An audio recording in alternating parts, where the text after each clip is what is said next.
Não, então eu só estou explicando aqui, para quem está assistindo de longe também, né? Está em outros estados assistindo, é que o curso vai ter um caráter meio experimental, no sentido de que eu nunca fiz abordagem de campo quântico para a graduação. Eu vou tentar fazer alguma coisa, claro, não vai ser no nível de informação científica, tem que ser um curso de informação mesmo, né? Mas assim, aproveitando um pouco o que vocês têm de experiência. Até daqui a pouco eu vou perguntar mais ou menos aonde cada um, em que ponto está da graduação, para eu saber o enfoque, né? Bom, mas então o curso funciona durante o período de aulas na regularidade de 15 em 15 dias, para não sobrecarregar vocês. E nas férias, geralmente a gente faz assim, nas férias de janeiro, fevereiro, depois do dia 15 de janeiro, em geral por volta do dia 20 de janeiro, a gente regularmente, quando começa aqui, o que a gente chama de atividades formativas de verão, em que a gente faz um trabalho assim, meio de um curso, assim, mini cursos condensados de verão, em alguns tópicos que a gente seleciona. Então a gente geralmente trabalha assim, a ideia é como funcionam as atividades e como esse curso vai se enquadrar. As atividades de verão funcionam assim, quarta-feira e quinta-feira, a gente tira para os cursos. Então, tem um curso, geralmente a gente oferece um curso de graduação e dois ou três cursos de pós. Então a gente dá o curso de graduação e 2 a 3 mini cursos de pós de temas que a gente vai escolhendo. E aí funcionam as aulas na quarta e na quinta. Na sexta-feira, a gente tira o dia só para aspectos mais informativos. Então a gente geralmente faz um seminário no final da manhã, um seminário de tarde, e depois a gente termina com uma espécie de uma mesa redonda, uma discussão da qual todos participam, de assuntos que estão sendo discutidos agora, para não ficar a coisa só um curso, para vocês poderem falar também e poderem assistir seminários de coisas que estão acontecendo e que às vezes não são tocadas no curso. Então essas são as atividades de verão. Aí, nas férias, eu retomo esse curso, me dá uma parada, geralmente um pouquinho antes do Natal e até o meado de janeiro. Então eu faço quarta, quinta e sexta as atividades de verão. Esse curso aqui não fica nas atividades de verão, ele continua. Então a ideia desse curso é nas férias continuar. E provavelmente nas férias eu faço todo sábado. Mas aí, claro, para quem não puder, não tem problema. Também quem não quiser mais ver o curso, os cursos estão gravados. Vocês, quem não sei se todo mundo conhece, né, o site do projeto que a gente tem aí, que é o Professor Global, www.professorglobal.com.br.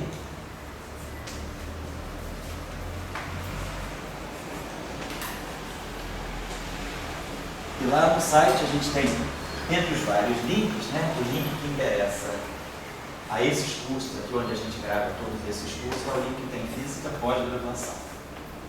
E aí esse curso ainda a gente vai gravar lá tem um curso de campos clássicos, tem uns cursos de campos quânticos, que a gente vê uma pós-graduação. Eu vou ver se a gente coloca lá uma chamada assim, campus/IC, ou campus/graduação, sei lá, botar um nome para você, mas vai estar acessível lá. Então, geralmente a gente trabalha assim, as aulas de uma semana são colocadas no servidor na semana seguinte, em geral, na terça e quarta-feira.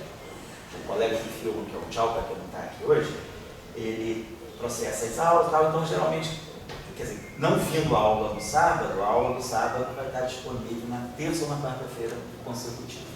Então, só para mostrar que a presença é muito bem-vinda, mas não faz falta. Se alguém não vier a aula, está gravada. Está gravada e, segundo me dizem, dá para assistir direitinho. Só uma coisa, quem quiser, tem uma parte nesse site que chama O Conhecimentista.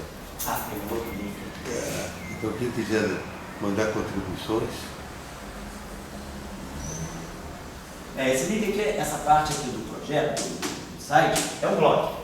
Então, quem quiser tem coisas sobre política, sobre educação, sobre ciência, sobre as eleições agora, tem muitas coisas. Então, vocês podem participar também, se quiser escrever algum artigo, fazer alguma... Opa, tudo bem? Tudo bem? Bom dia. Bom dia. Bom dia, Felipe. Se quiser fazer alguma objeção, alguma coisa, é tribuna ali. Então, quem não conhece o site pode olhar, tem muitas coisas, tem cursos de ensino médio, tem muita coisa.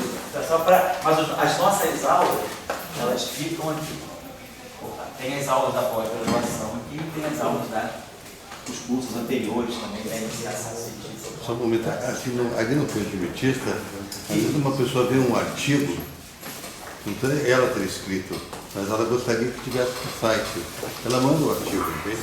Então você coloca coisas que mandam para o... Que manda... certo. Bom, então está aqui.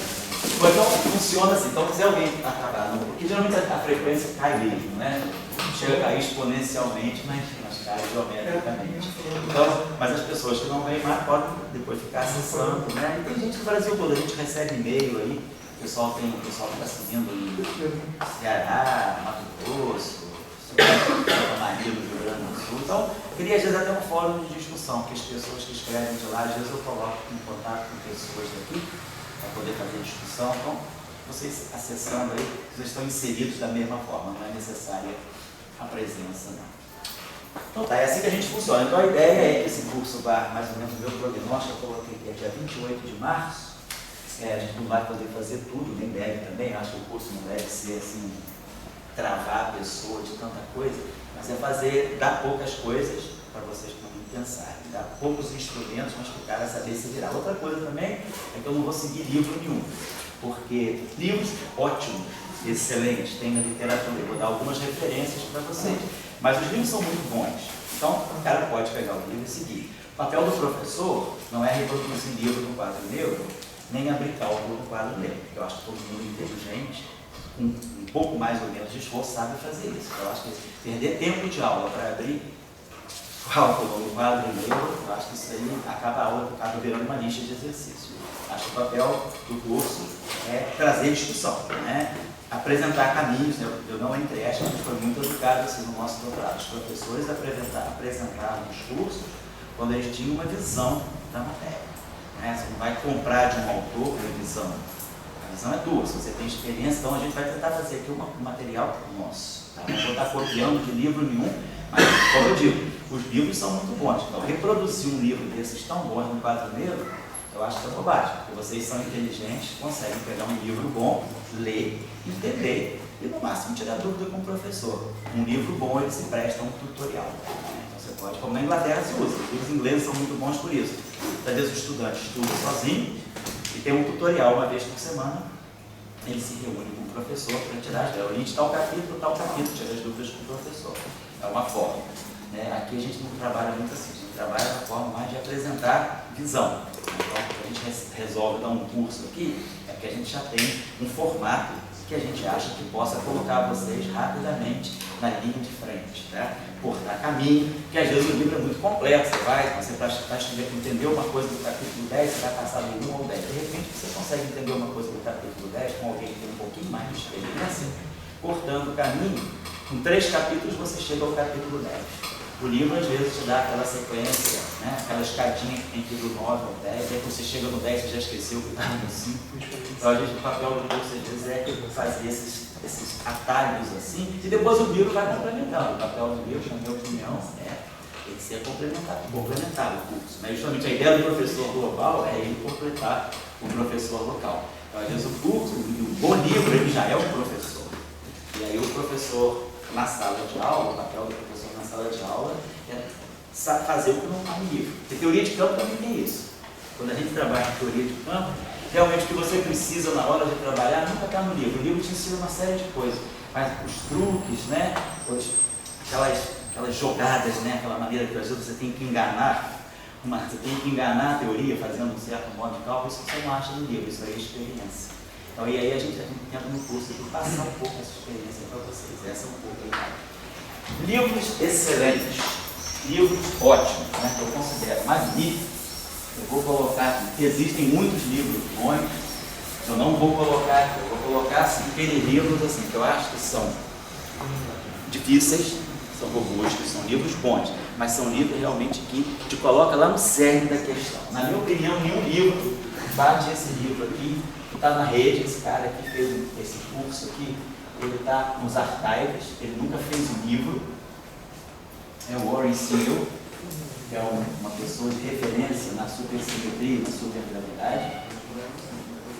Esse livro dele se chama Fields, né? São quase 900 páginas de muito material, e eu gosto do livro dele por isso também. O livro dele é um pouco, o meu curso aqui é um pouco no espírito do livro dele. Ele faz um mixing. Tem certas horas que você está lendo coisa que é campo clássico, daí a pouco misturado com aquilo tem a discussão quântica. Então esse livro é muito bom porque ele te dá essa maneira assim, você não compartimenta, isso aqui é tudo clássico, isso aqui é tudo quântico.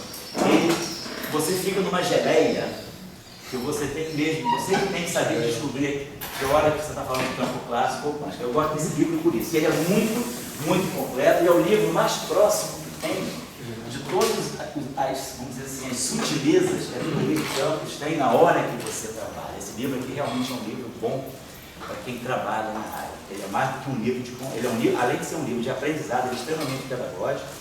Ele é um livro de consulta e é um livro também, assim, quase que um livro de bolsa para quem trabalha na área. Então, vocês podem... Porém, é difícil, não é um livro fácil, mas é um livro muito completo. O livro do Ziegler. Esses livros que estão na rede, você pode colocar assim, colocar no professor global ou você vai pirataria? Não, esse aqui você pode colocar o link do archive, porque ele está nos archives. Então, esse livro é domínio público.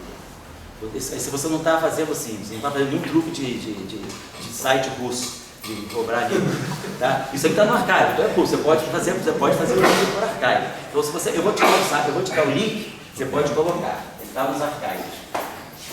O Ziegler nunca fez o livro por isso, esse livro dele é completamente socializado. Tá? É o livro de teoria de campo petista, é do povo. Tá? Então esse é o livro do Ziegler. Um outro livro bom, assim, um livro despretensioso, mas muito bom que eu acho, é o livro do Pierre Ramon, né?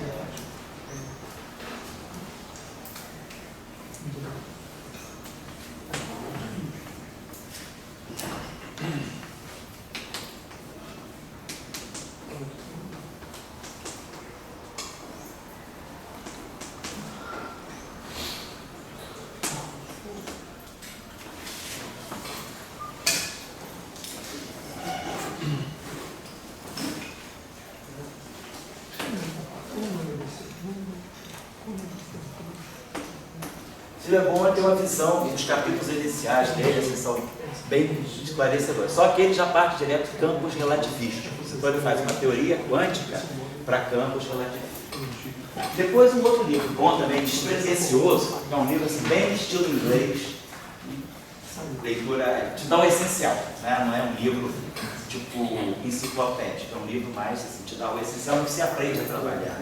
Mas também ele é totalmente de campos relativísticos. É o livro do Writer, né?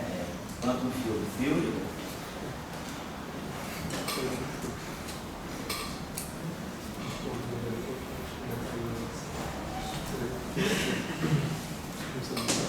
Por exemplo, eu acho que o Writer, por exemplo, complementa o Ramon.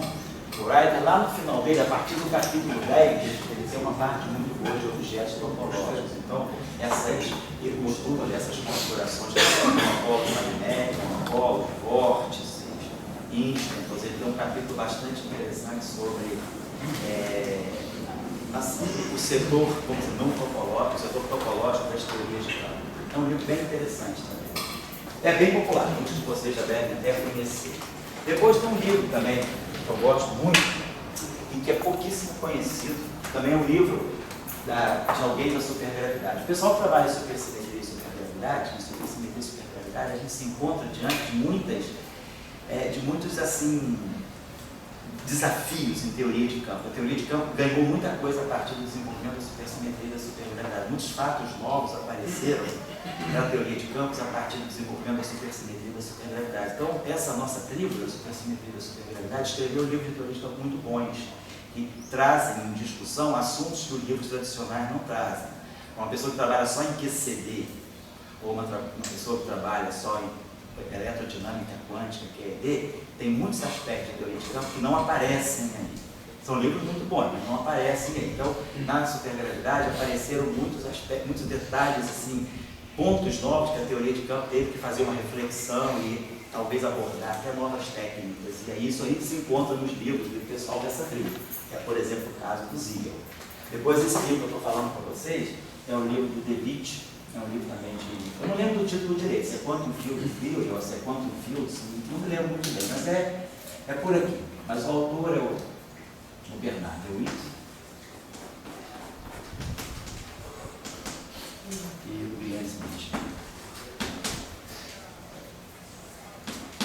É um livro da escola holandesa, é um livro bom. A escola holandesa é forte em supergravidade, e esse livro é um bom representativo da escola holandesa. Tem coisas aí que você vê que passa pelo Toft, né? O Toft que formou essa gente toda, o Toft e o Veltman. Então é um livro que é inspirado na escola holandesa, muito bom. Depois tem um livro mais recente também, que eu gosto muito, que também é uma pessoa que atua na área da supersimetria e da supergravidade, que é o Severinides. O livro dele também é alguma coisa quanto um filme. Esse livro aqui está disponível em nossa biblioteca. De repente vocês conseguem acessar ele na rede também. De repente naquela livraria, aquele site russo, como é que é o nome mesmo? Livraria Gênesis. De repente lá tem. Vocês acham que eu faltou? Os títulos são um pouquinho diferentes, mas é alguma coisa, quanto Field Theory, mais isso, mais aquilo ali. Quem conseguia acessar? Oi? Quem conseguia acessar pela rede, você no pirata? Certo. Mandar para você o link tá, para a gente colocar no site do professor Global.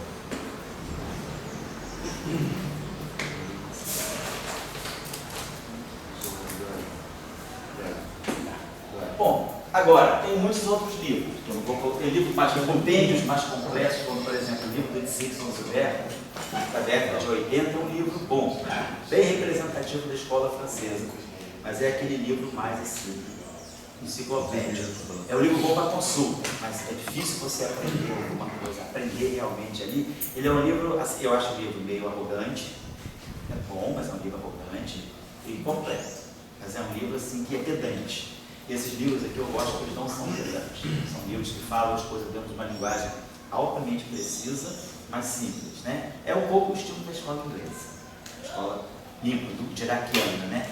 Frases curtas, dizendo tudo. O livro francês, o livro do Dixon é muito bom, mas é um compêndio, assim, é enciclopédia, é excelente, para consulta, né? Todo mundo deve achar. Eu acho que esses livros aí são um livro assim que dá para o gasto.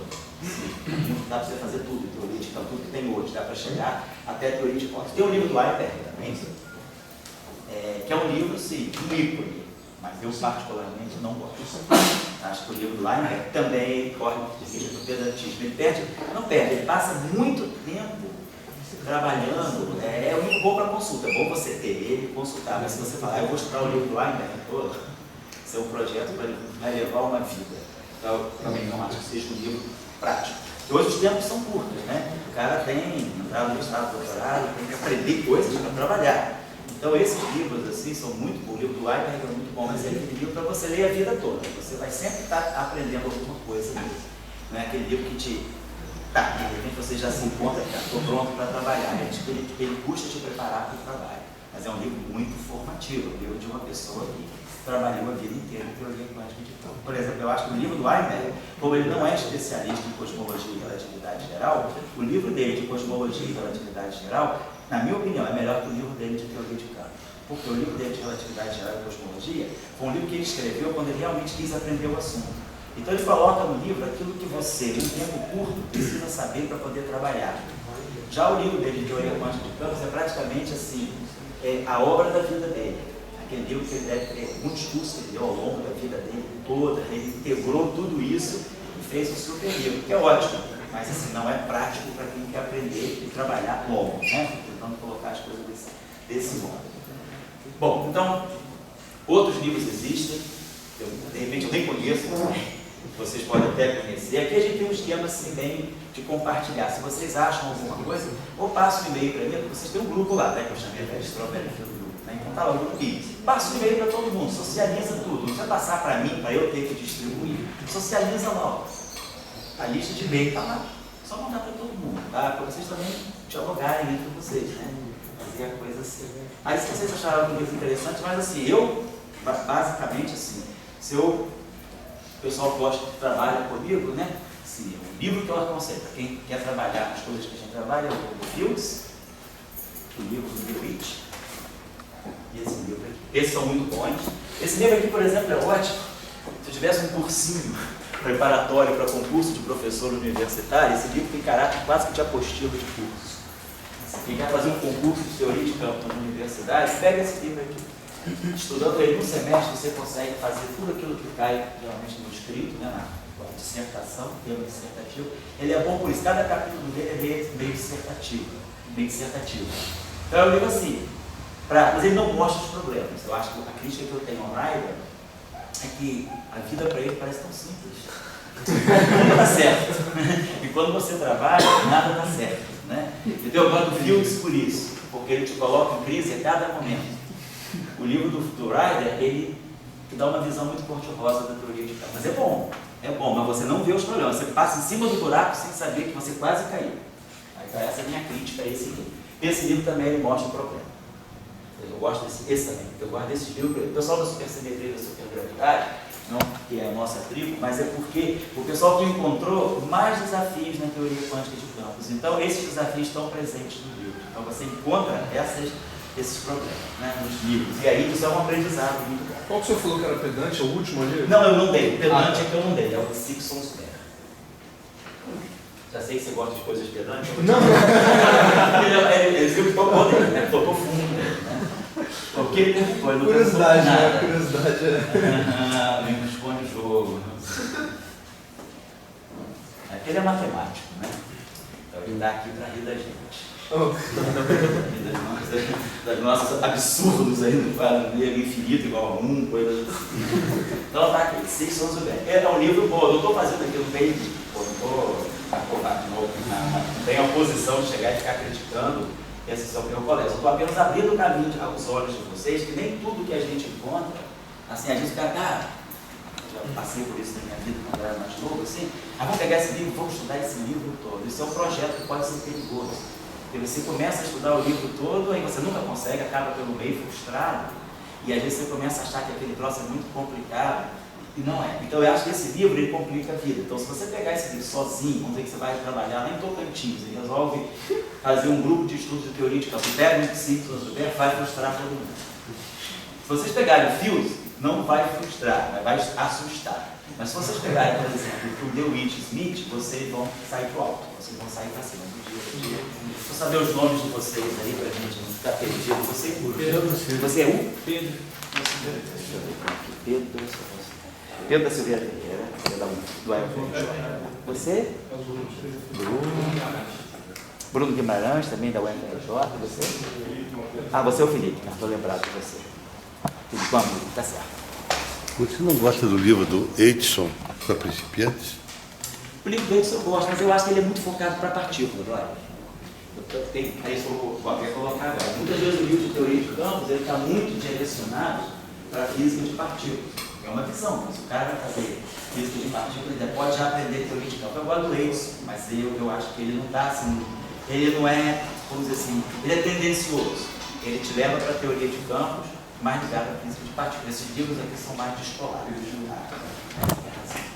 Bom, então, essas são as referências, outras existem, como eu disse para vocês, eu não vou seguir nenhum desses livros, mas eu vou trabalhar no espírito do livro do Fields, tá? Então, assim, uma coisa bem mista entre clássico e quântico, a gente vai ter que isso é clássico, isso é quântico, para aprender as duas coisas ao mesmo tempo, eu não ficar, assim, quebrar um pouco o pré-requisito, porque aí o cara tem que aprender mecânica quântica, depois aprendo mecânica quântica relativista, depois aprendo campo clássico, depois aprendo teoria quântica de campo.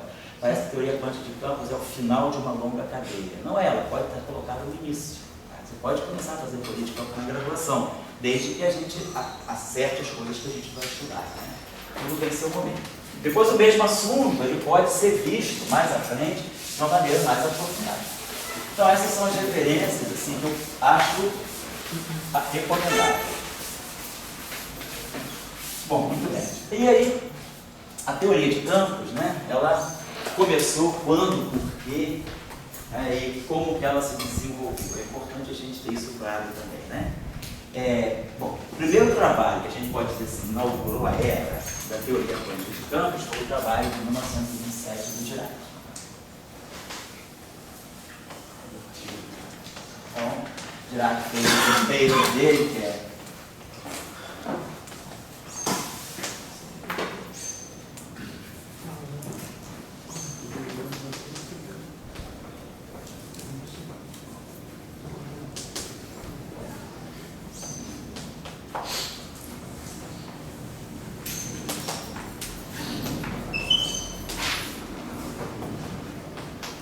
onde é absorption the emission of radiation. Esse trabalho aí, o Dirac pela primeira vez quantiza o campo, ele quantiza o campo eletromagnético.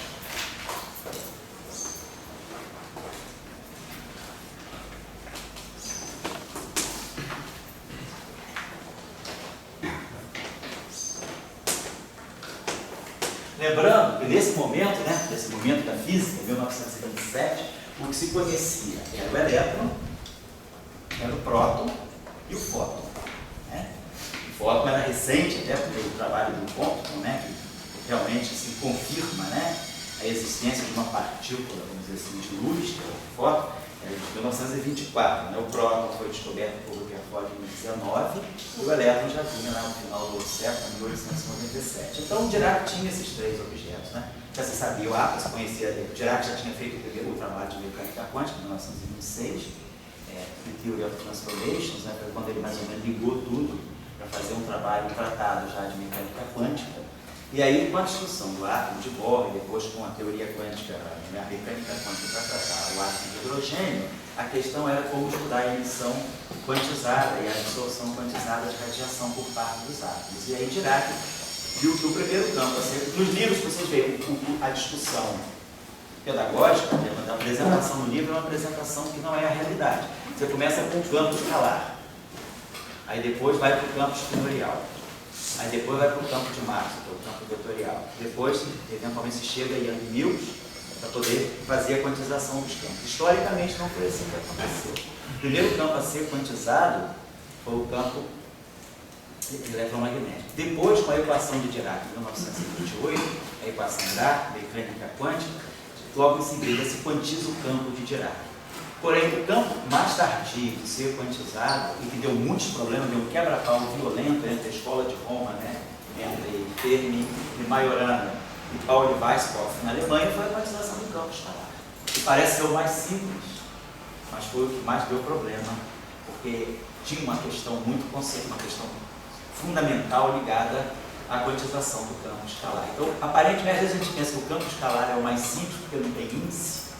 Justamente por não ter índice, ele esconde muitas coisas. Ele pode ser um campo que envolve muitas coisas. Ele pode ter uma estrutura que a gente não percebe, porque justamente não tem índice. O campo de Dirac é o melhor dele, ele não pinga, ele tem um índice fermiônico. Aquilo ali dá a ele uma identidade muito absoluta. O campo escalar, ele é muito volátil, ele pode ser muitas coisas, e a quantização dele deu um certo problema, não tanto por isso, mas por uma questão ligada ao fato de ser bosônico. Quantizar um campo bosônico naquela época teve sérios conflitos com o princípio da exclusão de Pauli. Então, o campo que custou mais a ser quantizado foi justamente o campo de Bohr e Pauli. Então, em 1927, a gente pode dizer... Eu gostaria de fazer uma pergunta aí. Oi? A gente gostaria de entender o seguinte: o que modifica uma equação clássica para uma equação quântica? Então, por exemplo, você tinha, antes de 1927, a lei de Gauss. Certo, isso. O que depois de 1927 aconteceu com a lei de Gauss? Vamos lá.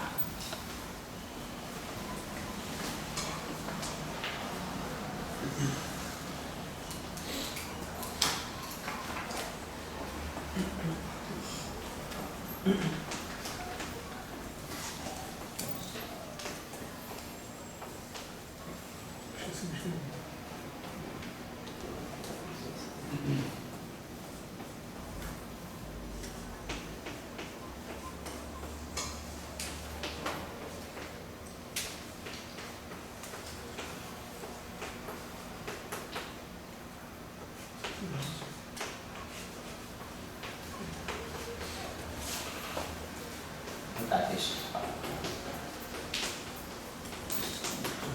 Relacionado ao paciente máquina, para a gente poder trabalhar assim.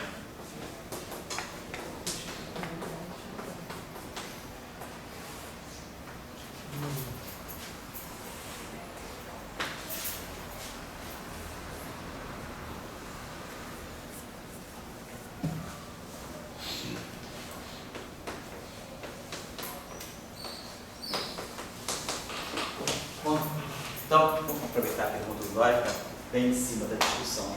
Então, até Dirac, né, por incrível que pareça, até 1924 ele não sabia as equações de Maxwell. Ele já ouvia falar, né, mas ele só aprendeu as equações de Maxwell quando ele entrou no doutorado. Né. Não foi pelo Jackson também. Senão não teria feito o que fez, né? O Jackson, graças a Deus, não era conhecido. Então, ele não fez eletromagnetismo pelo Jackson. Mas ele sabia as equações. Ele era engenheiro elétrico. Ele era engenheiro, ele sabia, mas não sabia as equações. Ele sabia algumas coisas sobre as equações de Maxwell. E aí, em 1927, né, ele entende que, já que o átomo emite, né, radiação quantizada, quer dizer, o átomo está quantizado, né, na discussão de Schrödinger, na discussão do átomo de Bohr, você está quantizando a matéria.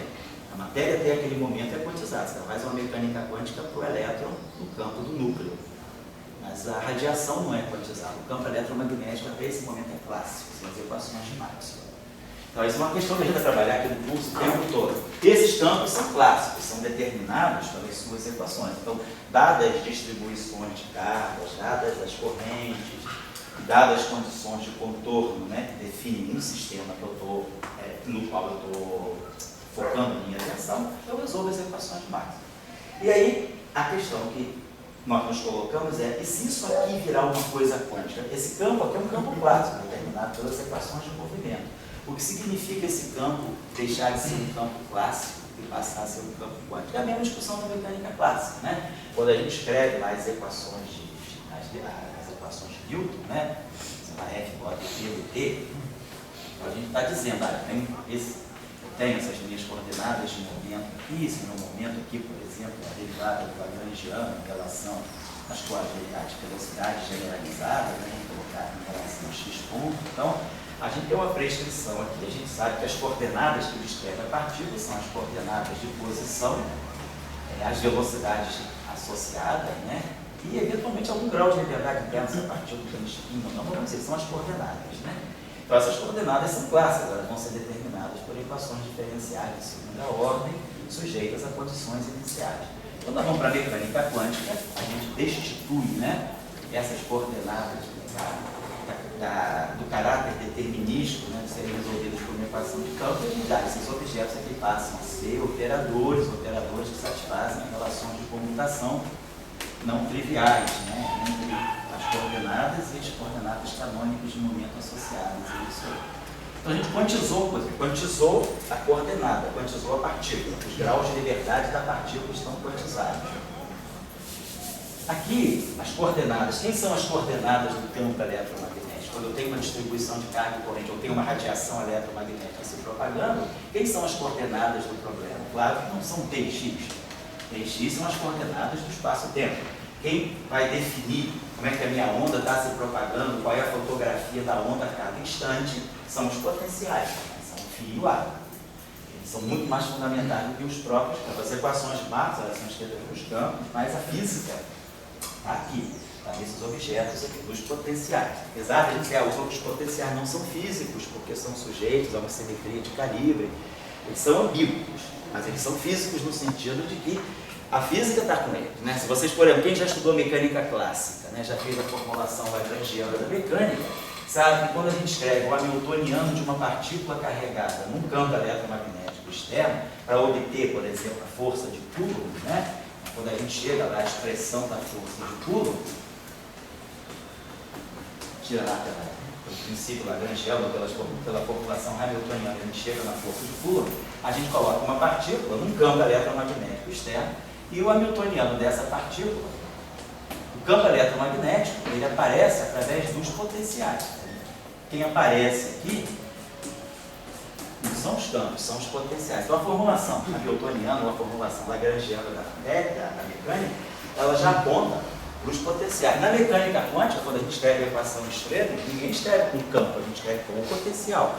Pega aquela equação ali, a equação de Schrödinger vai ser Hψ igual a IH cortado ddt psi. Então, a minha equação de Schrödinger também ela aponta para os potenciais. E na mecânica quântica, não vou falar aqui agora, mas eventualmente a gente vai barrar com isso, tem o efeito Aharonov-Bohm, que mostra que os potenciais eles têm uma influência física direta. Eles geram um deslocamento no padrão de difração quando a gente manda elétrons por uma fenda dupla, né? E os elétrons sofrem difração anteparo. Se não tiver campo, se não tiver um campo magnético ali, é uma coisa, mas se tiver eu posso ter um campo magnético zero, mas um potencial vetor não zero, né? Lá da física 3, todo mundo que conhece o campo do solenoide, né? Sabe que no interior do solenoide a gente tem um campo magnético uniforme. Então, dentro do solenoide a gente tem o V rotacional de ar. Então, dentro do solenoide, meu campo magnético não é zero. Então, claro, para ele ser constante, se isso aqui é uma derivada de x, derivada de y, derivada de z, esse cara aqui tem que ser linear em x. Então, a gente sabe que o potencial vetor dentro do solenoide é alguma coisa do tipo meio de x vetorial v. Vamos dizer que esse campo magnético seja uniforme. Então, está aqui, eu tenho um campo magnético que é uniforme aqui dentro. E o potencial vetor que cresce linearmente aqui dentro. Se eu estou aqui fora, o campo magnético é zero. Quanto mais perfeito for o solenoide, mais próximo de zero o campo magnético do lado de fora. Porém, o potencial vetor aqui do lado de fora não é zero. Eu já fiz um pouquinho de física 3, sabe que esse potencial vetor do lado de fora ele tem um caráter azimutal, coordenadas polares, mas ele está aqui no sobre ele. Então, o potencial vetor aqui fora, ele não é zero. O campo magnético é zero. Mas se eu colocar um elétron aqui, o elétron, classicamente, ele vai precisar da força que ele dê. Mas do ponto de vista da mecânica quântica, ele não precisa do B, ele precisa do A. E lá fora o A não é zero. Então, na visão quântica da matéria, o potencial é importante. O campo é zero. O potencial não é zero. O campo é zero. E dá efeito físico, que é o que a gente chama de efeito Aharonov-Bohm, e mais tarde, depois final da década de 80, se descobriu também o efeito Aharonov-Kasher, que é o mesmo efeito, né, um efeito típico, né, Aharonov-Bohm, só que para o setor elétrico, não para o setor magnético. Então a gente já começa a ver, e o potencial é que é importante. Então o Dirac pensou foi isso. A física do campo foi não?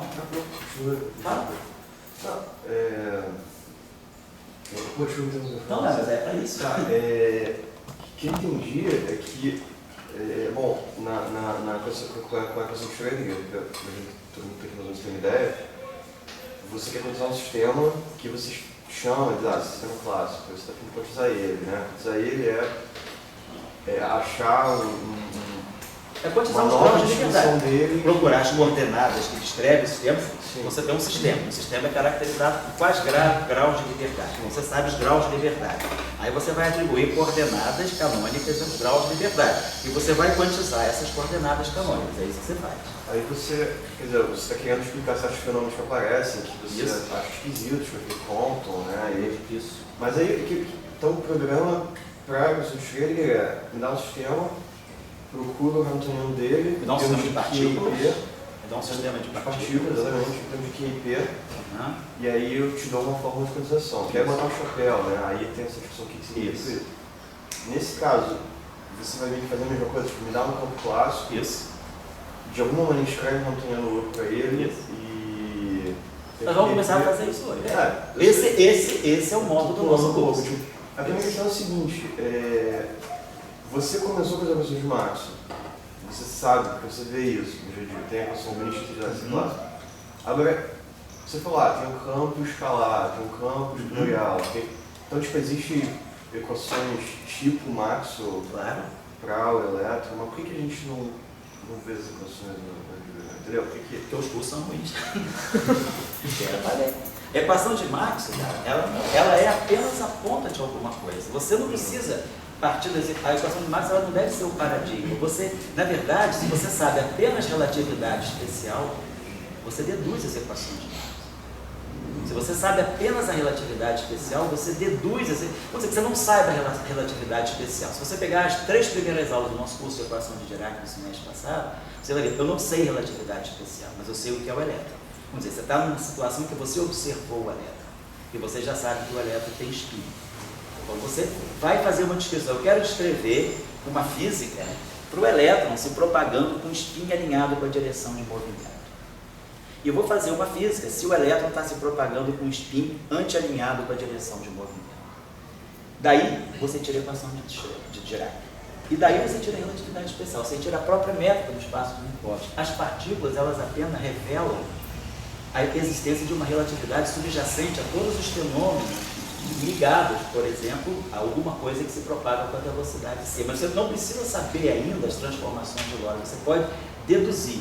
Então a pergunta que você faz é a seguinte: se ao invés de você estar falando do elétron, você faz a seguinte pergunta: eu quero descrever uma partícula física que tenha spin 1, que não tem spin 0 nem tem spin meio, tem spin 1, e se propague com a velocidade da luz. Com apenas esses dois ingredientes, você formula esses dois ingredientes numa única equação e você ganha as equações de Marx. Então as equações de Marx, elas são também o resultado de alguma coisa mais fundamental. Tá? Então não é que você conhece a equação, se você perguntar, essas equações de Marx, se você for olhar do ponto de vista da mecânica quântica, o que elas estão me representando? Tudo que está ali está me dizendo o seguinte, aquilo tudo que está me dizendo ali existe uma partícula de espinho, massa zero, que se propaga transversalmente em direção do movimento, com polarização transversal em direção do movimento. É esse o conteúdo que está ali. Então a pergunta que você pode se fazer é, se eu tiver o elétron, como é que eu descrevo o elétron? Se eu tiver uma partícula escalar, como é que eu descrevo uma partícula escalar? Eu só vou fazer aqui, eu vou tentar fazer essa construção com vocês. Tá? Dá o que eu quero isso. Como é que eu vou descrever? Aí você vai falar, eu quero descrever classicamente ou quanticamente? Você vai poder fazer essa escolha, tá certo? E outra pergunta é, eu sempre tive essa ideia, agora eu estou sendo um pouco boba, mas é que, tipo, a equação de Schrödinger é tipo H, psi igual, I era cortada da de psi.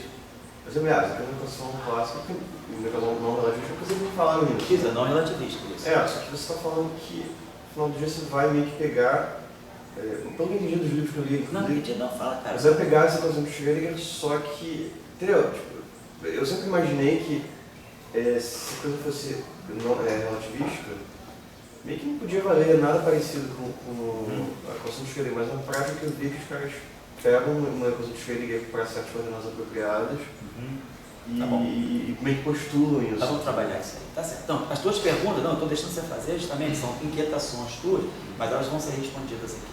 A gente vai passar em... Eu acho que essas questões são fundamentais. Por isso que justamente eu estou organizando o curso dessa forma, para já tocar essas questões. Porque às vezes no livro não fica muito claro, os livros são muito arrumadinhos. Então, às vezes, como o livro é muito arrumadinho, você não percebe o problema. Justamente um curso como esse, assim, que é um curso meio... tudo que você queria saber sobre, mas teve vergonha de perguntar, você pode fazer aqui. Então, vamos aproveitar esse curso. Então, aproveite esse momento. Tudo que você queria saber sobre Sétimo é teoria de campo. Eu também, eventualmente, eu também não saberei, mas eu também vou querer aprender, né? Eu sei tudo, mas aqui a gente vai tentar discutir essas coisas. Que é justamente isso. Às vezes o livro é muito organizadinho e esse tipo, você fica com uma ideia. Às vezes eu acho também perigoso o cara ficar muito autodidata com isso, porque você constrói um imaginário a partir do que você lê, e não é o imaginário real. Se eu passava comigo, eu estudava uma coisa, aprendia bem pra caramba, quando eu ia conversar com o meu professor, não era nada daquilo, eu sabia fazer as contas, isso é uma coisa, eu sabia reproduzir os cálculos, mas eu realmente não sabia o que eu tinha feito. Então, às vezes, estudar sozinho tem esse perigo também, você reproduz todos os cálculos, beleza. Aí você vai conversar com a pessoa, você vê que a pessoa está te falando coisas que você não percebeu. Você fez cálculo pra cacete e não percebeu. Então esse às vezes é o perigo de... Tem certas coisas que a presença é importante, discussão é importante, conversar com uma pessoa. Eu me vi nessa situação muitas vezes. Eu li uma coisa, fazia uma ideia, quando eu ia conversar com o meu professor experiente, eu vi que não era nada daquilo. Eu tinha feito cálculo, tudo bem. Não errei em um sinal, fator 2, tudo em cima, integral, integrei, peguei o gradiente de Einstein, resolvi as integrais, mas a verdade é, eu não sabia o que eu estava fazendo. Às vezes teoria de campo tem muito isso, teoria de campo é muito delicado, é muita coisa que a gente faz, e a gente quando vê papers, às vezes, aparece papers elaborados, mas com erro trivial. Teoria de campo é uma coisa muito fácil de você cometer, às vezes, um erro trivial, sutil, e você constrói uma porção de coisas, acho que está invalidada porque você cometeu um erro trivial. Então é um campo muito delicado, é em que a gente está sempre aprendendo, todos nós estamos sempre aprendendo. Você já sabe o que está fazendo? Oi? Você disse que antes não sabia o que estava fazendo. Antes. Vocês é que vão dizer. Mas vocês vão dizer se vocês foram levados para o precipício ou não. Por isso que eu botei aquela musiquinha para vocês, né? Que é a musiquinha diz, não sei para onde não sei. Não é uma musiquinha lá dos Beatles, que diz justamente. Mas não se preocupa, né? Aprender, don't roundabout. Não se preocupa também. Então vamos lá. Estou entrando no múltiplos Beatles aí, do John Lennon e do Paul McCartney. Essa é aquela saga da teoria de campo. Beleza, então, tuas dúvidas são super pertinentes, tuas dúvidas são um dos motivos que eu estou dando esse curso, porque são as dúvidas dos rapazes, das pessoas que trabalham comigo, são dúvidas que eu tive também, que eu custei também a tirar, até um certo momento que eu encontrei as pessoas que me disseram as coisas certas na hora certa. Então vamos lá. Temos essa coisa. Então a questão que o Dória colocou, o que dirá que fez, afinal de contas? Dirá que esqueceu isso? E Dirac falou, o fenômeno elétrico está aqui. Eletricidade, magnetismo, para mim é isso, e é conservação da carga. Porque isso para Dirac é fundamental, é simetria. Isso aqui vem de uma simetria. E isso aqui são os graus de liberdade. Os graus de liberdade do campo eletromagnético são o seu potencial escalar e o seu potencial vetor. Ambos, claro, função de T e X, sujeitos, aqui não vou falar disso agora, eu só estou dando a tintura para poder responder a pergunta do Dória. Então, essas são as coordenadas físicas do meu sistema. Ao invés de representar a minha radiação eletromagnética por coordenadas de posição e momento, eu estou representando por campo. Eu tenho um campo escalar, quer dizer, com isso aqui, eu consigo descrever o fenômeno eletromagnético. E aí, esses objetos, que na teoria de campo clássica, mesmo que seja uma teoria clássica, tem o status daquilo que é a coordenada, nas coordenadas x de t. Quer dizer, as coordenadas do meu sistema deixam de ser coordenadas de posição de uma partícula e passam a ser campos que dependem das coordenadas espaço-temporais, mas esses campos é que vão dar a dimensão de todos os graus de liberdade do meu sistema. O que eu quero descrever, na verdade? A radiação eletromagnética livre no vácuo. A radiação eletromagnética livre no vácuo, ela se propaga com os campos vibrando ortogonalmente a direção de movimento, ou seja, eu tenho 2 graus de liberdade. Então aqui eu tenho 4 coordenadas reais. Eu tenho φ, tenho A1, A2 e A3. Eu tenho 4 coordenadas reais para descrever 2 graus de liberdade. Todos nós sabemos da mecânica clássica que cada grau de liberdade físico está associado, cada grau de liberdade está associado com 2 coordenadas. Né? A gente tem um grau de liberdade, eu tenho a coordenada de posição daquele grau de liberdade, como aquela coordenada varia no tempo, e o momento, a velocidade dela. Então são as 2 coordenadas associadas a um grau de liberdade. Aqui eu tenho 4 coordenadas. 4 coordenadas vão me descrever 2 graus de liberdade. 2 graus de liberdade são exatamente os 2 graus de liberdade confinados a um plano. É o campo elétrico, que gira que está nesse plano ortogonal de direção de movimento, ou o campo magnético, mas uma coisa planar. Então eu reduzi de 3 para 2 graus de liberdade. Então essa é a ideia. Então Dirac quantizou isso aqui. Da mesma forma que lá na mecânica clássica nós dizemos x com t da I aportado, Dirac agora falou, não, beleza, eu vou ter que pegar φ com a sua coordenada temporal, quer dizer, a velocidade associada a φ vai estar derivada, e isso aqui vai ser I aportado. Fez alguma coisa, nós vamos ver o que é exatamente a função delta de Dirac. Então o que está aqui é exatamente vamos dizer assim, uma reprodução. As coordenadas agora são os campos, e quem vai satisfazer a relação de comutação agora são os campos. Os campos deixam de ser funções, que são soluções de uma equação diferencial, e passam a ser operadores que satisfazem certas regras de comutação. Aí, nesse momento, eu estou produzindo o campo. Então, essa foi a ideia do Dirac. Então, as equações de Marx são apenas aquilo que o Gabriel estava falando, são a visão clássica do problema. A visão quântica do problema não é o campo A, não é o campo B, mas são os potenciais de A. Então, essa é mais ou menos isso que a gente vai estar trabalhando. Então, esse trabalho aqui do Dirac foi o trabalho que inaugurou o que a gente chama da era da teoria quântica de campos. Né? Em seguida, claro, em 1920, eu estou colocando aqui um pouco o contexto histórico, a gente vai ver que a teoria quântica de campos, ela se desenvolveu, uma grande parte da sua história está ligada diretamente à física de partículas. Oi? Nessa quantização do Dirac, você pode dizer que aparece nos inícios o campo φ A, né? Isso. Então você poderia dizer o seguinte, eu estava dizendo que a equação de Marx não deve ser tomada como um paradigma, mas como um abre-salas. Isso. Assim, você poderia dizer que essa perspectiva da quantização do Dirac, de botar o φ A como ab initio, não significaria que deve ter uma equação de Maxwell onde o A e o φ aparecem explicitamente nela?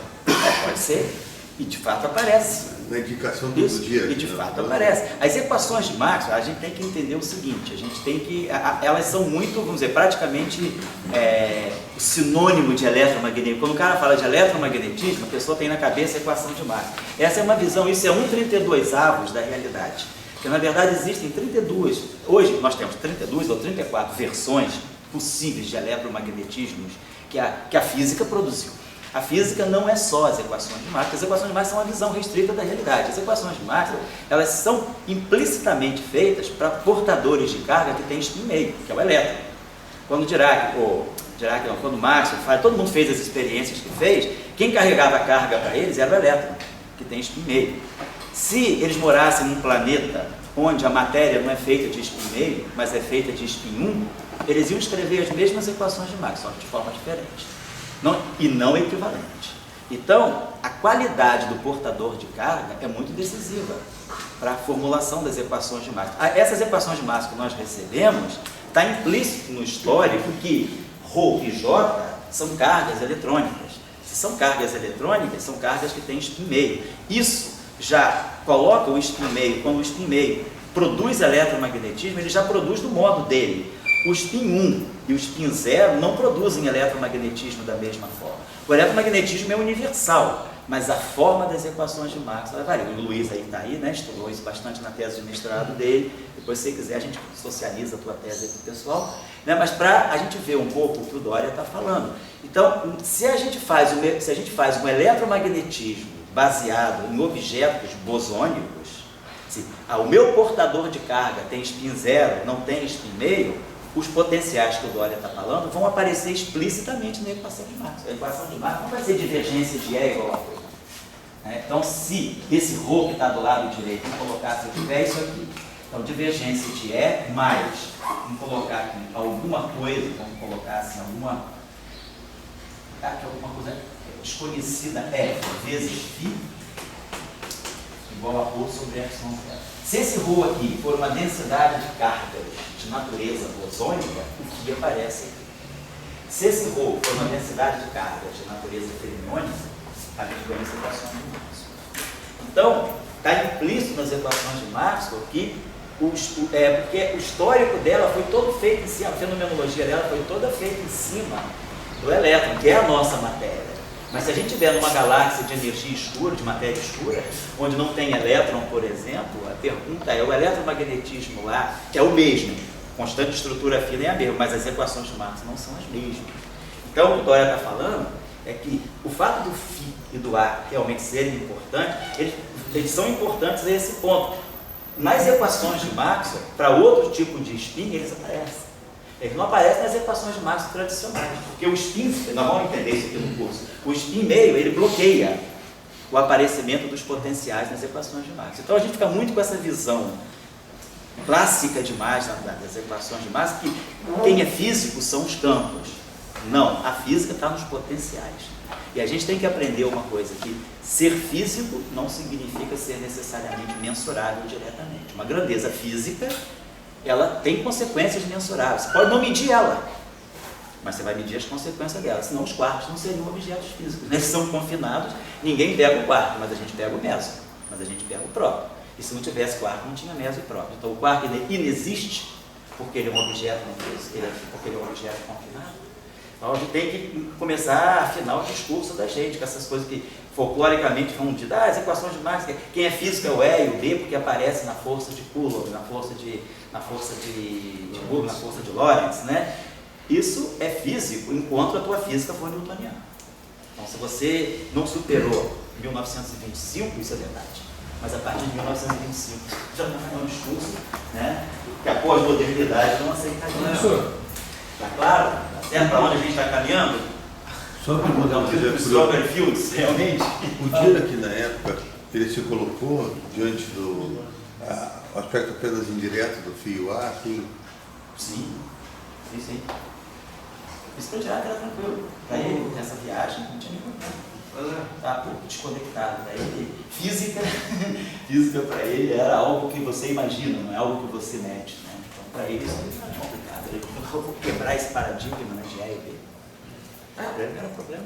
Aquele fio que você colocou mesmo fio de antes ou é um fio que você colocou para a É o gradiente de fio. É o fio que dá o campo elétrico. Tá. O próprio potencial aparece na equação de Maxwell, dependendo da carga que está gerando. Nessa equação aí mesmo. Eu queria saber se ele está... Esse fio que está aqui é isso aqui. Essa equação que na verdade é isso aqui. Esse E aqui é menos gradiente.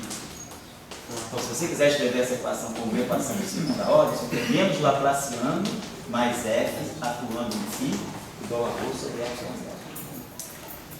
Então, o que eu ia fazer em relação ao que você falou de ser físico, né? O seu falou do potencial, ele tem uma certa ambiguidade. Então, você está abrindo mão dessa parte da ambiguidade. Isso. Mas Vai dar sentido a essa ambiguidade. vai dar sentido à ambiguidade, essa transformação que tem. E na Você que é questão- matemático sabe fazer isso. Ou deveria. Deveria. Matemática, justamente, ele sabe contornar as ambiguidades, definindo as coisas de uma certa maneira. Porque as pessoas às vezes falam do campo e falam, não, o potencial não é legal porque ele. Enfim, não está ambíguo. Só que o campo também, se você se mexer, você muda o campo magnético, então você não questiona. Numa equação diferencial de segunda ordem, esse termo aqui significa blindagem. Então significa que a interação eletromagnética é mais blindada. Então se você colocar uma carga de spin meio aqui, gera um campo Q sobre 2, 4πy0 R2, beleza.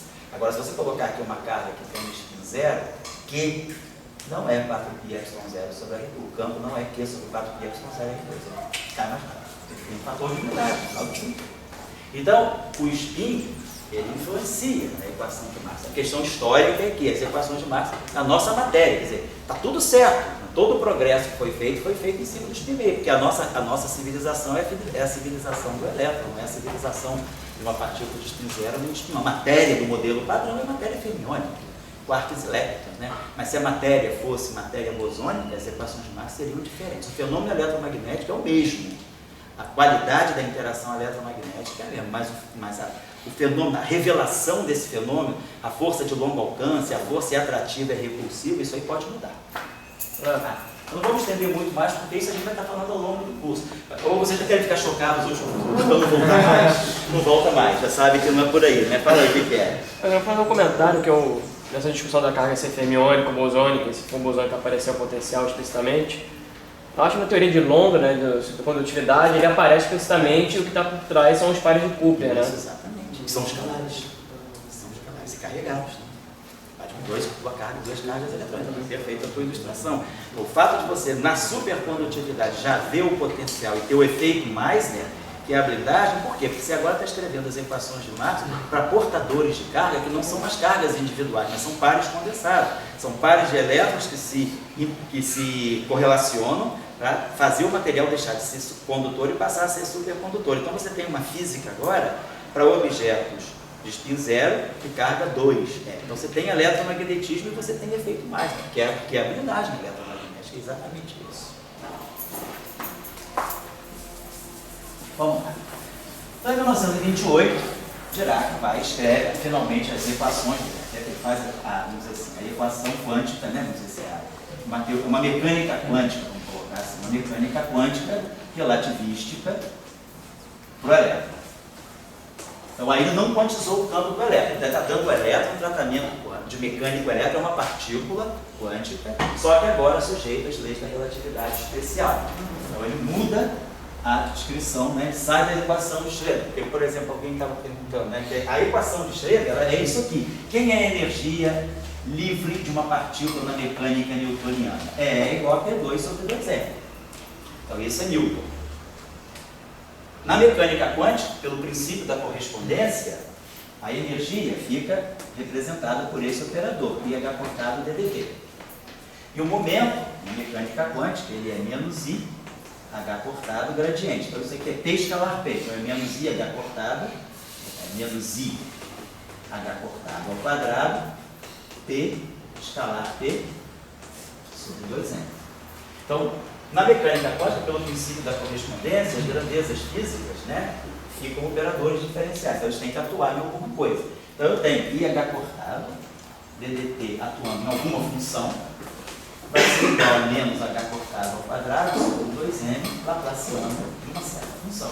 Então, a equação de Schrödinger nada mais é do que uma versão operatorializada da relação entre energia e momento.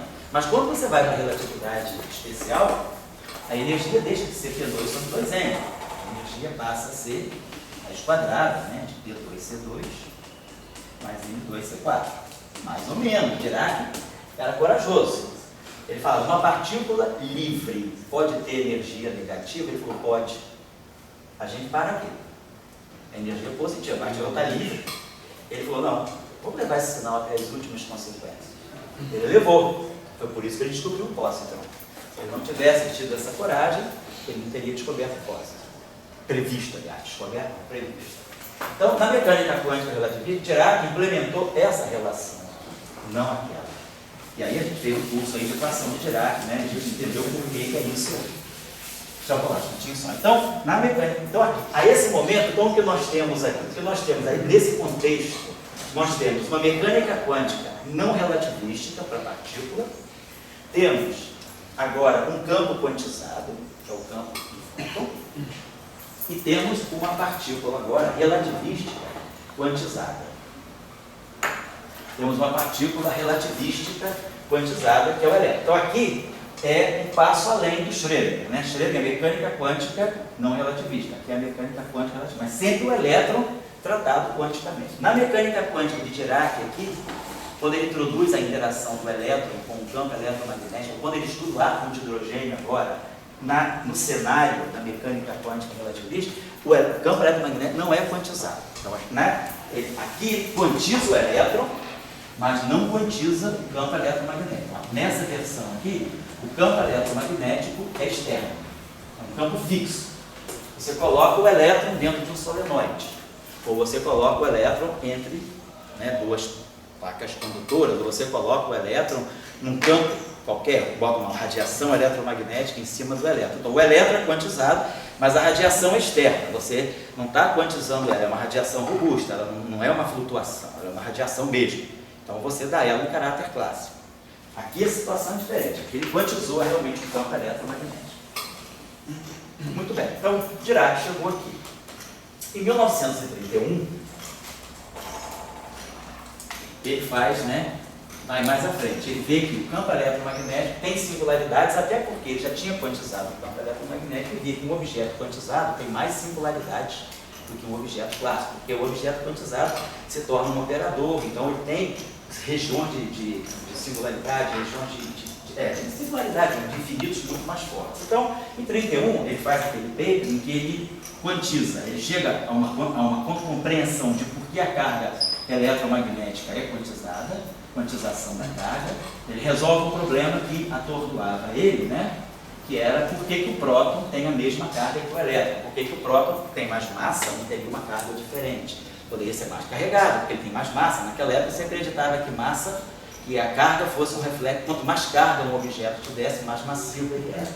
Então ele quantiza a carga para resolver essa questão. O elétron o próton tem 2.000 vezes mais massa do que o elétron, mas tem a mesma carga.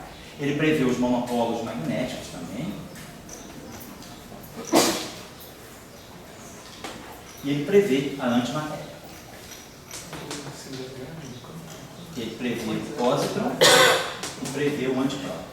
Naquela época eram as duas partículas conhecidas, era o elétron e o próton. Então ele prevê o antielétron, o pósitron e o antipróton. Então nesse trabalho aí, que é um trabalho ainda de quantização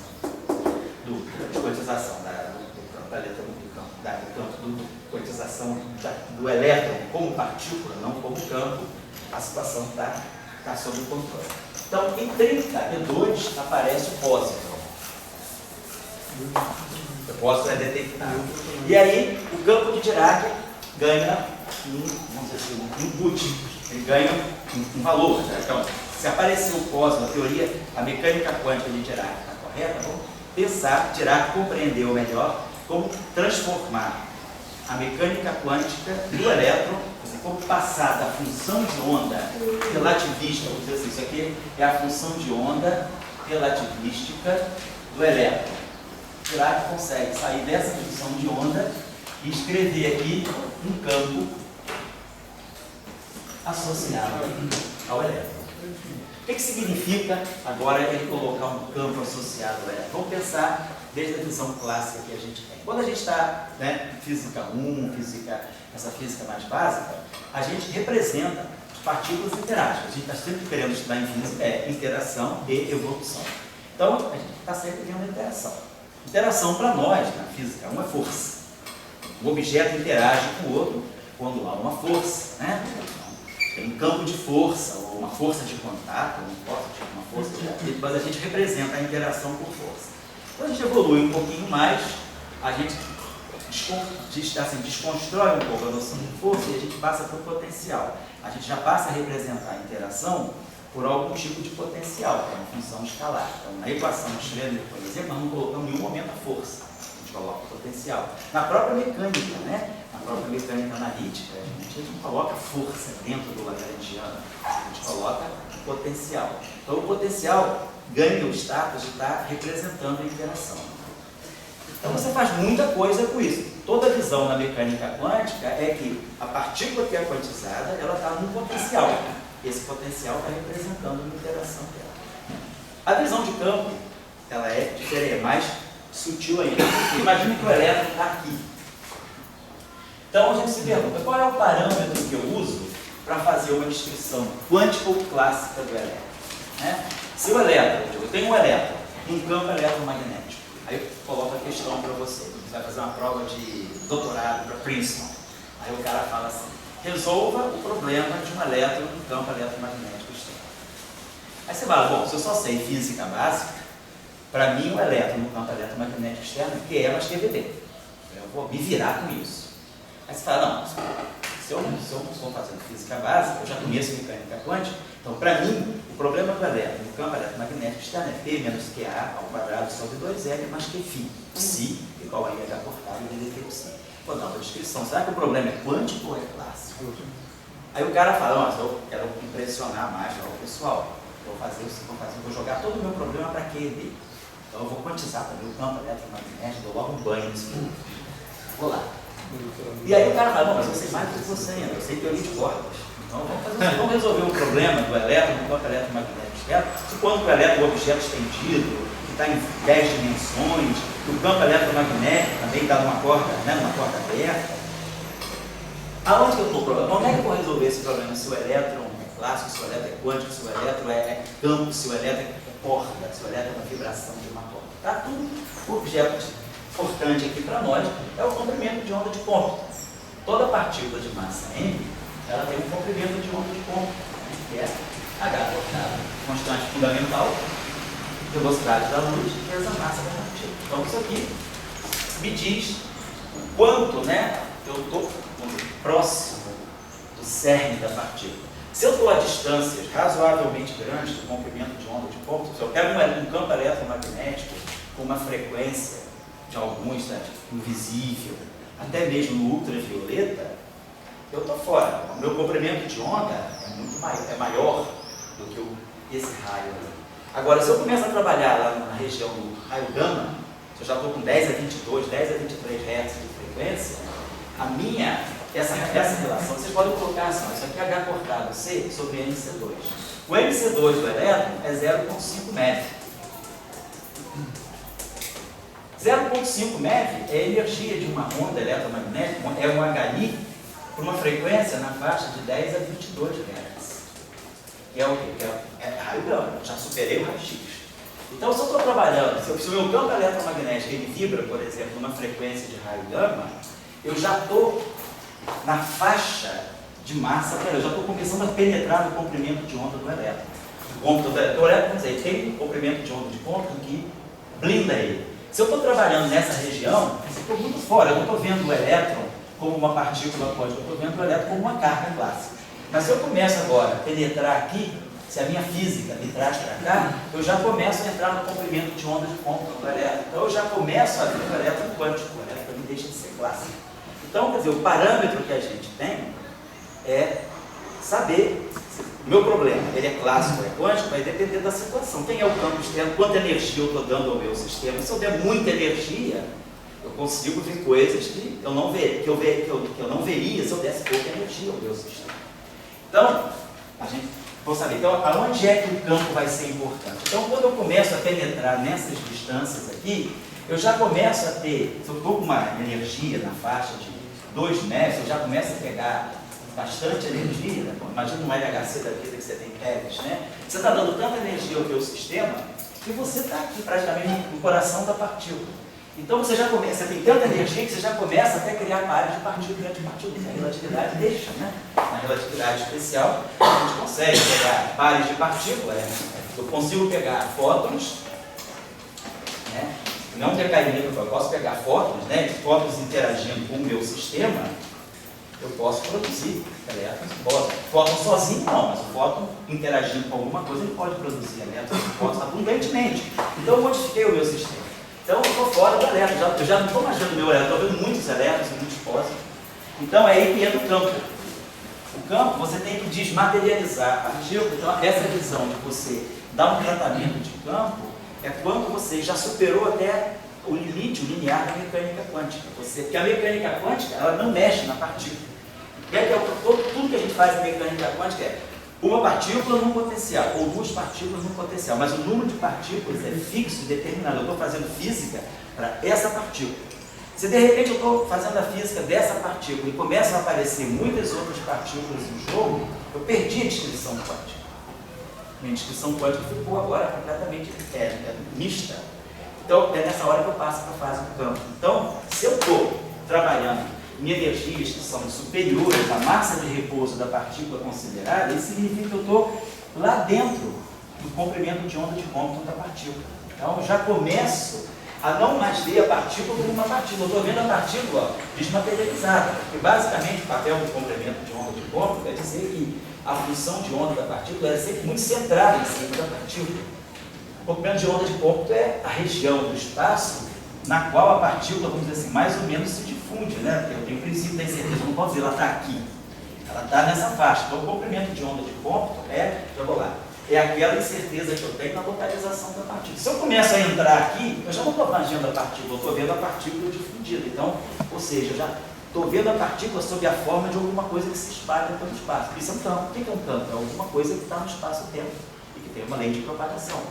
Então, nesse momento, Dirac então percebeu, agora eu estou começando a trabalhar com energias, eu já estou criando pósito, então o pósito não apareceu, então significa que eu tenho que desvincular a noção de uma função de onda para o elétron me deixou, estou numa situação em que eu posso estar trabalhando com o elétron, mas eu dou energia ao meu sistema e eu começo a criar outros elétrons e pósitrons. Então, isso aqui tem que levar para a descrição. Porque aí o campo, ele desmaterializa a partícula. E aí você, desmaterializando a partícula, você tem esse campo flutua e ele pode produzir pares de partículas para você. Tá? Então, já vou lá. Então, um pouquinho essa a ideia da teoria de campo. A gente passa a descrever a interação não mais pela partícula, não mais pela força, não mais pelo potencial, mas a partícula ela perde a identidade de partícula e ela se desmaterializa no campo. Claro, no campo deve estar muito concentrado em torno da partícula, mas ele se espalha pelo espaço. Então, se um outro elétron está aqui e ele também tem o campo dele, eu vou ver a interação entre elétrons, não como força de um elétron com o outro, mas como essa interação do campo de um elétron com o campo do outro elétron. Esses campos começam a se superpor. E aí eu vou descrever a interação por meio do campo. E aí eu ganho muito mais coisas.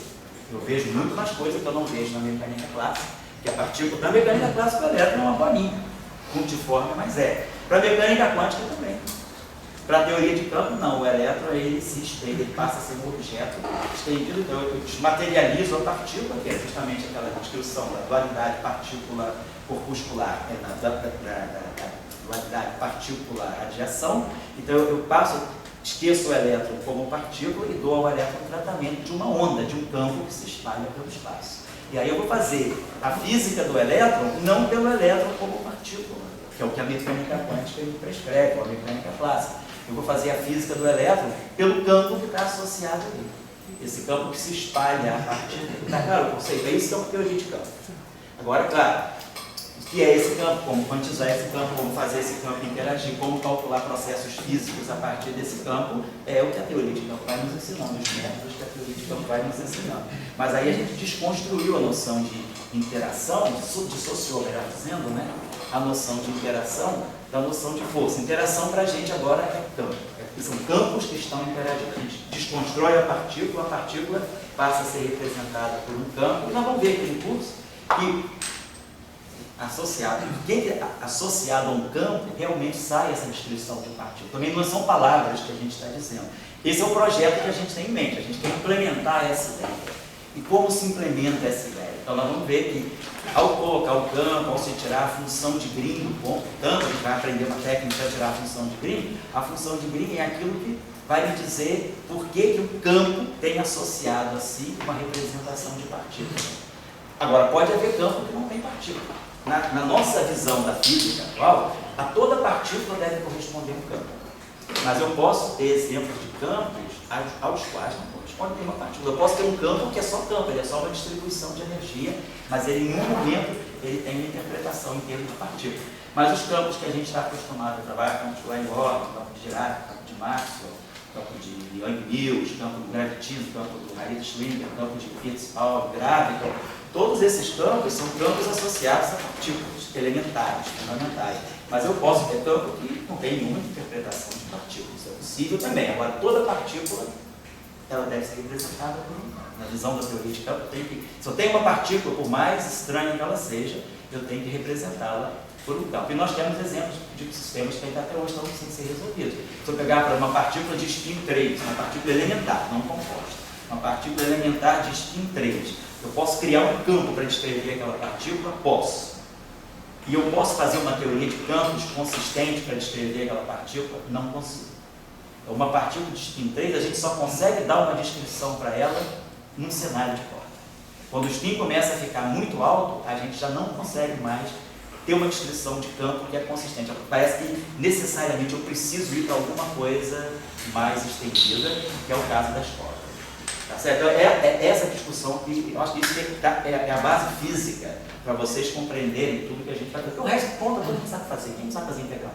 Então, meio que faz. Então, a gente sabe fazer derivado, mais complicado fazer inverter uma matriz. O que a gente faz em física o tempo todo? Eu resolvi integral, inverter matriz.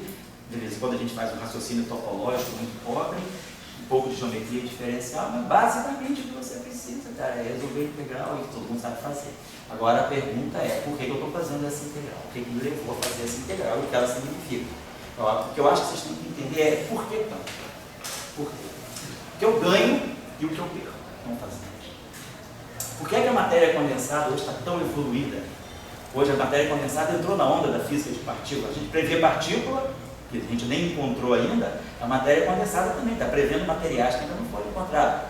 Eles foram previstos, foi previsto o efeito Hall quântico de spin, que se encontrou, foi previsto o efeito Hall quântico para o fóton, que se encontrou, se previu também na mesinha de trabalho isolantes topológicos que foram encontrados, se previu também na mesinha de trabalho metais estranhos que foram encontrados, inclusive isolantes topológicos foram encontrados até na natureza, não só sintetizados no laboratório, e agora a crista da onda são os supercondutores topológicos, estão previstos, se sabe tudo sobre eles, mas ainda não se conseguiu construir. Então, por que a física de matéria condensada está evoluindo tanto? Porque ela entrou na era do campo. Ela saiu dessa visão de uma mecânica quântica de uns corpos e ela entrou na visão de desmaterializar o elétron que está dentro de um corpo. Então, isso aí já foi feito há bastante tempo, mas agora com outros atributos que a teoria de partículas deu, tipo efeitos topológicos, né? Outros ingredientes que foram acrescentados na teoria de Gauss, né, na matéria condensada, a própria supersimetria entrou na matéria condensada. Isso abriu muitos horizontes na matéria condensada e hoje a física de matéria condensada é uma física de campos, uma teoria de campos. Temos equação de Dirac o tempo todo para falar de grafeno, para falar de esses materiais que têm superfícies bidimensionais com fracionalização de cargas. E a física de matéria condensada ganhou muito do momento que ela adotou a teoria de campos como um método também de investigação. Porque para nós, em física de partículas, a teoria de campos ela apareceu como um método de abordagem à física de partículas. Será que eu conseguiria fazer física de partícula por quantas décadas se eu não soubesse teoria de campos? Se eu só usasse mecânica quântica, será que eu iria muito longe com a física de partículas? O progresso grande da física de partículas veio porque, como eu estou colocando aqui, a física de partículas ela começou a surfar, praticamente, a teoria de campo, eu diria, a teoria de campo começou a surfar junto com a física de partículas. E aí a teoria de campo foi o tempo todo dialogando com a física de partículas se desenvolvendo. Então, isso aí associou muito a história da teoria de campos à física de partículas, mas são coisas, vamos dizer, em princípio distintas. Na década de 60, houve um hiato de 9, 10 anos em que se fazia física de partículas sem teoria quântica de campos. A teoria de campos ficou realmente colocada em segundo plano, entrou numa era de completo exílio, quase de caça às bruxas, para problema da interação forte. Depois, com a liberdade assintótica, os experimentos dos Lacker de Deep Melasses-Kettering, se viu que não, temos que voltar à teoria de campos, senão a gente não vai longe de novo. E aí apareceu a QCD. Então, a grande reabilitação da teoria de campos na física de partículas veio quando a teoria de campos retornou, né, saiu, maximizamos a teoria de campo, trouxemos ela de novo para a tela cheia e ela entrou e fez a QCD. Aí ela, de novo, ganhou credibilidade, mas ela tinha sido praticamente decretada morta em 1962. Então aí vai, então acabou a relação entre campos e partículas. Partícula vai para um lado, campo vai para outro. E aí no final, no início da década de 70, de novo, campo e partícula voltaram a dialogar. Fala aí, você queria falar alguma coisa? Quando você viu o desenho ali, né? Você põe um pontinho, né? E as imagens tem uma partícula, né? Isso. Um pontinho com propriedades bem determinadas. Uma massa, uma carga, você tem um spin, você tem, sei lá, Certo? cores, Isso, whatever. todos os números quânticos possíveis, né? Só que, se você for parar para ver na equação de Maxwell, a gente falou, na verdade, que seria a partícula, a coisa que você escreve? Seria, você escreve... O que você precisa achar para descrever ela? Você precisa não da carga, mas da densidade da carga. Isso é o problema da equação de Maxwell. Ele não te dá uma visão microscópica do que é ρ e do que é J. ρ é ρ, J é J. O que está dentro do ρ? É spin meio? É spin zero? É spin, ninguém te diz. Sim, mas aí... Então a equação de Maxwell, é por isso que ela é uma visão muito particionada da natureza, porque ela não te dá uma descrição microscópica da matéria. Ela pega a matéria como uma carga. Matéria para o Maxwell é carga. Agora, o que essa carga tem? Se essa carga tem ou não spin, para ele não faz diferença. Sim, mas aí você está falando que é muito interessante descrever as partículas, na verdade, como campos associados a elas. A gente vai ver depois assim, Certo? Né, uma dualidade, sei lá, mas pô, mas na questão de Maxwell já estava jogando por campos. Só eletromagnético. Tem que ter esse passo de... Mas cara, você nas equações de Maxwell, o campo é o campo eletromagnético. A partícula que está ali, você não tem a mínima ideia do que ela seja, você sabe que ela tem uma densidade. Sim, eu sei, mas... Então, aqui tem matéria, quando você juntinho só, você é isso aqui. Quando você está escrevendo a equação de Maxwell, você está dizendo que a divergência de E, vou pegar o caso da eletrostatica, ou sobre epsilon zero. Aqui eu tenho um campo, aqui eu tenho matéria. Qual é a estrutura dessa matéria? O que está dentro do ρ? O que é ρ para você? Me diz, eu estou te perguntando. Bom, para mim, hoje em dia, para mim seria, na verdade, uma aproximação de várias cargas. Então me dá um valor, me dá uma expressão para ρ. Expressão me dá uma expressão para ρ. Se eu tivesse no quadro escrever ρ igual a... Não é ideia. Para mim, o ρ é dado, né? Esse é o ponto. Pois é. Tá tácito, né? Tá, ρ é alguma coisa que a gente dá. Aí Dirac chegou e falou assim, não, ρ não é ρ. Dirac, ρ é um campo. Dirac chegou e falou assim, ρ é velocidade psi, onde o psi é um campo em meio. Então Dirac trouxe um campo para cá. Então ele colocou um outro campo que representa a matéria. E aí eu tenho que ter uma equação para aquele campo também. Aí nesse caso é como se fosse o psi ao quadrado do lado da equação de Schrödinger, e aí o ρ na verdade seria uma densidade média de... Por exemplo, Dirac também mostrou, na verdade foi quem a Majorana mostrava, se você está calculando o campo elétrico de uma carga que não tem spin meio, nem spin zero, que não tem spin meio, que é o caso da elétrica, Dirac falou o seguinte, bom, então, agora eu começo a ter uma ideia microscópica do que é o seu roda. Quer dizer, na teoria de Dirac, a grande vantagem da mecânica quântica de Dirac, ou até mesmo do campo de Dirac, mais ainda, quando Dirac propôs o campo dele, foi estudar a quantização do seu próprio campo, ele percebeu que o ρ pode ser escrito dessa forma e percebeu que a corrente, quem já fez o nosso curso do semestre passado, sabe que essa corrente ela tem essa forma aqui, onde gama aqui é um conjunto de matrizes 4x4 associadas a uma álgebra de Phillips por causa do curso. Então, você tem uma descrição microscópica. Agora você sabe, a ρ não é tão assim, sem dono, o ρ tem uma origem. O J tem uma origem. Eu sei identificar, especificar ρ e J em função do campo que descreve o elétron. Isso foi a novidade. Agora, Majorana e Fermi falaram, mas se o campo que estiver gerando, se a partícula que tem carga não for o elétron, for uma partícula escalar, quem é o ρ? Então vamos dizer que a partícula escalar seja representada por um campo que eu vou chamar de escalar.